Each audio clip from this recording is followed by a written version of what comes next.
சற்று முன் வெளியான முக்கிய அறிவிப்பு. இந்தியன் வங்கியில் நகை கடன் வைத்திருக்கிறீர்களா? இந்த மகிழ்ச்சியான அறிவிப்பு உங்களுக்கு தான். வீடியோவை ஸ்கிப் பண்ணாமல் முழுமையாக பாருங்கள். ஃபர்ஸ்ட் டைம் நம்ம சேனலை பார்க்குறவங்க மறக்காமல் சப்ஸ்கிரைப் பண்ணிக்கோங்க. நகைக்கடன் என்பது பெரும் மதிப்புமிக்க சொத்தாக மாறிவிட்ட தமிழர்களின் கலாச்சாரத்திற்கும் அவசர தேவைக்கு நகையை அடகு வைப்பதை தவிர்க்க முடியாதாகி விட்டது. தெருவுக்கு தெரு தனியார் அடகு கடைகள், ஃபைனான்ஸ் கம்பெனிகள் இருந்தாலும் மக்கள் வங்கியை நாடுவது பாதுகாப்பின் காரணமாகவே. மக்கள் வங்கியை நாடி நகைக்கடனை வைக்கின்றனர். அதிலும் குறிப்பாக பொதுத்துறை வங்கி வட்டி விகிதம் குறைவாக இருக்கும் என்பதால் அதிக அளவில் பயன்படுத்துகின்றனர். சென்னையை தலையிடமாக கொண்டு இயங்கும் பொதுத்துறை வங்கியான இந்தியன் பேங்க் நகைக்கடனை பற்றி அசத்தலான ஆஃபரை வெளியிட்டுள்ளது. அது என்னவென்றால், விவசாய பயன்பாட்டிற்காக வைக்கப்படும் நகைக்கடனை பரிசீலனை கட்டணத்திலிருந்து ப்ராசஸிங் ஃபீஸ் முழு விலக்கு அளிக்கிறது. டிசம்பர் 31, 2024 இருந்து ஜனவரி 31, 2024 வரை இச்சலுகை இருக்கும் எனவும் அறிவிக்கப்படுகிறது. பரிசீலனை கட்டணம் என்றால் என்னென்ன?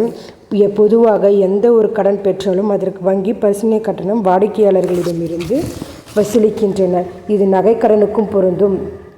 நகைக்கடன் தொகை சேமிப்பு கணக்கில் ஏறிய உடனே சேமிப்பு கணக்கில் இருந்து பிடித்தம் செய்யப்படுகிறது அல்லது நகைக்கடன் வட்டியை திருப்பம் செலுத்தும் பொழுது சேர்த்து வசூலிக்கப்படுகின்றன. இவ்வாறு கட்டணங்கள் இருப்பதே பெரும்பாலான வாடிக்கையாளர்களுக்கு தெரியாத ஒன்று. அதை பொறுத்தவரை நகை மதிப்பீட்டாளர்களுக்கு கட்டணம் கொடுத்து விட்டோமோ, இது என்ன சார்ஜ் என்ற குழப்பமே நீடித்து வருகின்றன.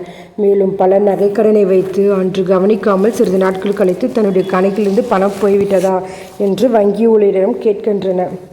அது பரிசீலனை கடன் எவ்வளவுன்னு கேட்டாங்கன்னா, பரிசீலனை கடன் வங்கிகள் பொறுத்து மாறும். கடன் தொகையில் 0.1% இருந்து 0.5% வரை வேறுபடுகிறது. இதில் 18% ஜிஎஸ்டியும் வங்கியில் வசூல் செய்யப்படுகின்றன. Indian bank offers. விவசாய பயன்பாட்டிற்கு வைக்கப்படும் நகைக்கடன். இந்தியன் பேங்க்கில் 1 லட்சம் வரையிலான கடன் தொகைக்கு 236 ரூபாயும் 1 லட்சத்துக்கு மேல் வைக்கப்படும் நகைகளுக்கு 0.2% பரிசீலனை கட்டணம் வசூலிக்கின்றது. தற்பொழுது அறுவடை காலமான தமிழர் பண்பாட்டில் ஒட்டிய ஜனவரி 31 வரை இக்கட்டணம் முழுவிலக்கு அளிக்கப்படுகிறது. வங்கி நிர்வாகம் தெரிவித்துள்ளது. இந்த நிலையில் நல்ல வாய்ப்பினை மக்களிடையே பிரபலப்படுத்தவும் விரிவுபடுத்தவும் வங்கியுள்ளவர்களிடம் கூறியுள்ளது. இது குறித்து தகவல் அறிய தங்கள் அருகிலுள்ள வங்கி கிளையை அணுகவும்.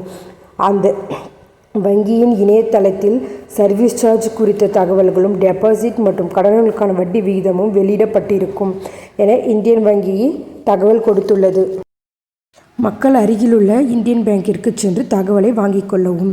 இதுபோன்ற உண்மை தகவல்கள் மிகவும் பயனுள்ளதாக இருக்கும். மேலும் இதுபோல கவர்மெண்ட் அறிவிப்புகளை உடனுக்குடன் தெரிந்து கொள்ள நம் சேனலை சப்ஸ்கிரைப் பண்ணிக்கோங்க. நிறைய பேருக்கு ஷேர் பண்ணுங்கள். தேங்க்யூ.